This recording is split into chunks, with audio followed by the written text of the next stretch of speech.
මෙන්න මේ ලිප්ස්ටික් එක ඔයගොල්ලෝ යූස් කරනවාද? මේක බ්‍රිටිෂ් කොස්මෙටික් එකේ මැට් රේන්ජ් එකක මම ආසයි මේකට. මම ළඟදී තමයි මේක යූස් කරන්න ගත්තේ. මේ කලර් එක මේක චුට්ටක්වත් ලොන්గ్ ලාස්ටිං නැහැ.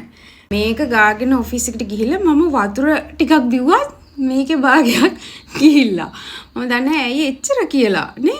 දැන් ඒගොල්ලොන්ගෙම මම මෙන්න මේ මැට් රේන්ජ් එකත් යූස් කරනවා. මේක ගොඩාක් වෙලා හිටිනවා. රේන්ජ් දෙකක ලිප්ස්ටික් උනාම ඩිෆරන්ට් ෆෝමියුලාස් වෙන්න නැති යූස් කරලා තියෙනවා. ඒත් මේක නම් not acceptable.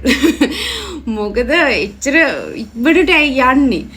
දැනුත් මම යූස් කරලා තියෙන්නේ මේ ඒක මේ බාන්න ලස්සනයි එක.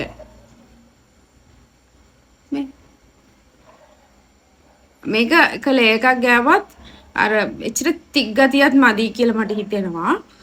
ඉතින් වයි මෙච්චර ලොන්గ్ ලාස්ටිං නැත්තේ. මේක මීට වඩා පොඩ්ඩක් ලොන්గ్ ලාස්ටිං වෙන්න හදන්න බැරිද? නැත්තම් මේක දවසට 2-3 සැරයක් ඇප්ලයි කරගෙන තමයි ඉන්න වෙන්නේ.